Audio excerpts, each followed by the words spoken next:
दोस्तों नमस्कार, मैं जगन्नाथ गौतम देश रोजाना यूट्यूब चैनल पर आपका स्वागत है। दोस्तों, आज जो हमारी मुद्दे की बात है वो ये है कि किसी भी देश की राजनीति जब बदलती है तो उसके पीछे यूथ का सबसे बड़ा योगदान होता है।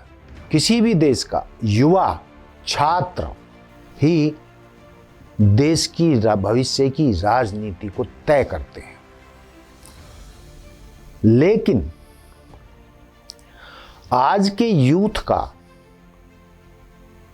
जो माइंड वॉश ऐसा कर दिया गया है कि वो देश की राजनीति को बदलने की तो बात छोड़िए, वो लोकतंत्र को बचाने की बात भी नहीं सोच रहा है। आज देश के युवा को वो बेरोजगार है। देश में बेरोजगारी की दर पिछले 75 साल में सबसे ज्यादा है। देश में महंगाई बहुत ऊंचाई पर है। देश में गरीबी बहुत ज्यादा है। देश का मध्यम वर्ग हर तरीके से पिस रहा है। आर्थिक स्थितियां उसकी ठीक नहीं है। यूथ के पास रोजगार नहीं है। इसके बावजूद देश का यूथ आंदोलित क्यों नहीं हो रहा है? आज का यूथ बेरोजगारी के खिलाफ, गरीबी के खिलाफ, महंगाई के खिलाफ लड़ने के लिए क्यों तैयार नहीं है? तो दोस्तों, उसकी वजह यह है कि वर्तमान जो माहौल है, वर्तमान जो सरकार है और वर्तमान सरकार के जो अगुवा हैं, आप सब जानते हैं, उन्होंने देश के यूथ का दिमाग देश की समस्याओं से हटाकर दूसरी तरफ डाइवर्ट कर दिया है, जिससे कि वो इस सरकार के बेरोजगारी के खिलाफ, महंगाई के खिलाफ, गरीबी के खिलाफ देश का युवा उठ खड़ा ना हो, कोई आंदोलन ना कर दे।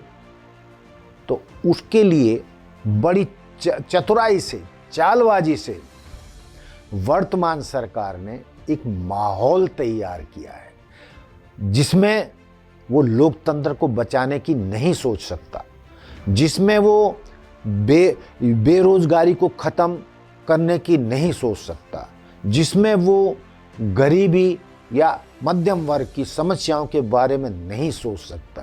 तो आप सोच रहे हैं कि फिर आज देश के यूथ का या आम आदमी का दिमाग किस तरफ डाइवर्ट कर दिया गया है। तो दोस्तों, वो जो ये हुआ है वो बड़ा खतरनाक हुआ है।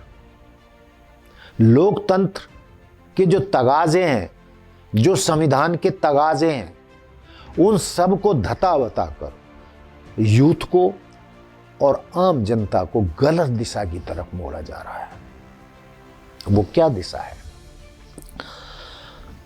आज का यूथ और आम आदमी कहने लगा है, एक बड़ा हिस्सा कहने लगा है कि मोदी जी हैं और योगी जी हैं तो हिंदू धर्म पर कोई खतरा नहीं है, हिंदू धर्म को वो खतरे से बाहर निकालेंगे। मोदी जी हैं, योगी जी हैं तो ये भारत देश हिंदू राष्ट्र बनकर रहेगा।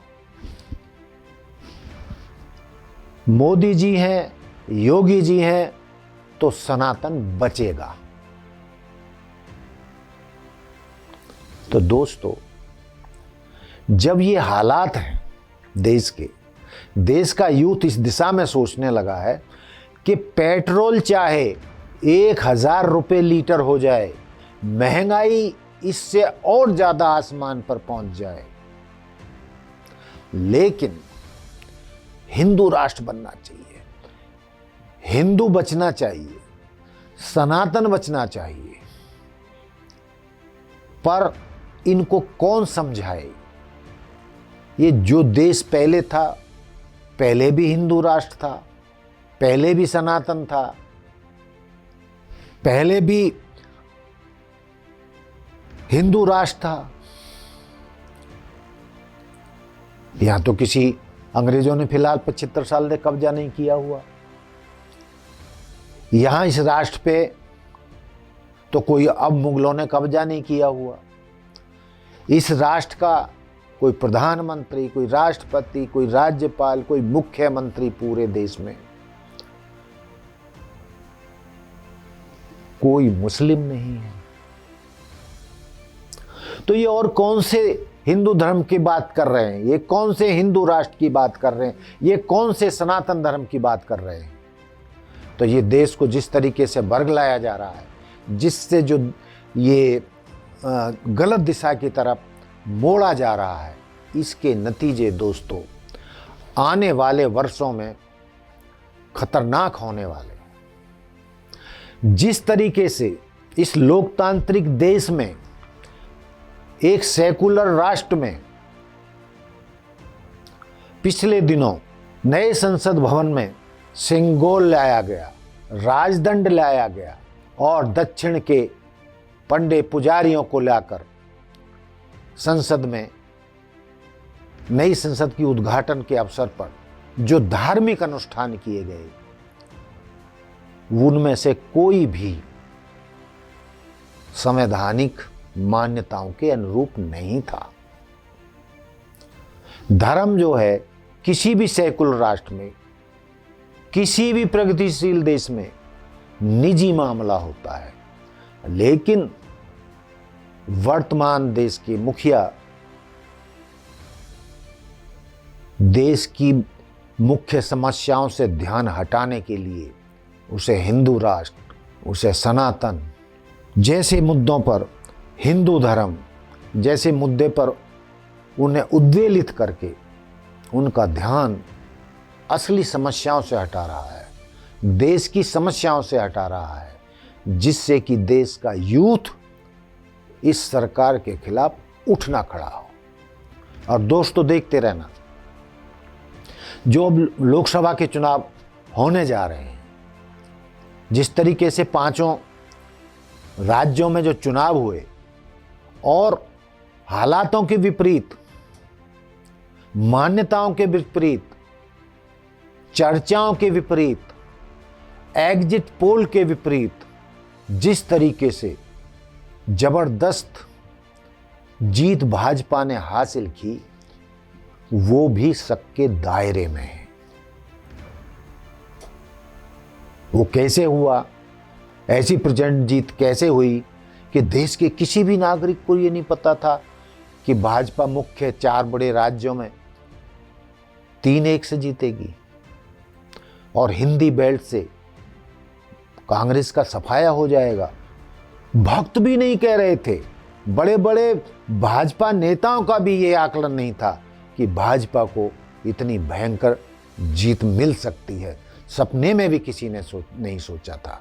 और दोस्तों, जिन राज्यों में, यहाँ मध्य प्रदेश की बात करें तो वहाँ 18 साल की इनकम्बेंसी थी, उसका भी कोई असर नहीं हुआ और वहाँ भयंकर जीत भाजपा को मिली जो किसी ने कल्पना नहीं की थी। तो ये सब कल्पनाओं से परे है, किसी की भी सोच से परे है। ये कैसे हुआ, ये भी एक सोच का विषय है और ये बहस का भी विषय है और इसका भी ये फैसला हो जाना चाहिए कि इन जो विपरीत परिस्थितियों में भाजपा को ये जीत कैसे मिली और लोकसभा की जीत के लिए अब नए सिरे से भाजपा का हाई कमान फिर वही हिंदू धर्म, हिंदू राष्ट्र, सनातन के मुद्दे को लेकर राम मंदिर के जो अयोध्या में बनकर तैयार हो चुका है और 22 अप्रैल को उसका उद्घाटन होगा। तो दोस्तों, ये उद्घाटन इतना भव्य होगा कि सारी दुनिया देखेगी। ये इवेंट मैनेजमेंट तो ये जानते ही हैं किसी भी मुद्दे को इतना बड़ा कर देते हैं। अब ये राम मंदिर उद्घाटन को इतना बड़ा महोत्सव बनाएंगे कि 3-4 महीने तक, जब तक लोकसभा के चुनाव ना हो जाएं, तब तक आदमी का दिमाग राम मंदिर, अयोध्या और सनातन हिंदू राष्ट्र, हिंदू धर्म में ही घूमता रहेगा। और आम जनता को के दिमाग को ये उस स्तर पर लाकर खड़ा कर देंगे कि वो राम मंदिर के अलावा, हिंदू राष्ट्र के अलावा, हिंदू धर्म के अलावा, सनातन के अलावा जो देश की मुख्य समस्याएं हैं उनके बारे में सोचने का उसे वक्त ही नहीं मिलेगा। और लोगों के दिमाग को ऐसे हर लिया जाएगा कि वो दिमागी तौर पर इतना माइंड वॉश कर देंगे ये लोग कि ये जहां मोदी जी कहेंगे मोदी है तो मुमकिन है, और वो उस तरीके से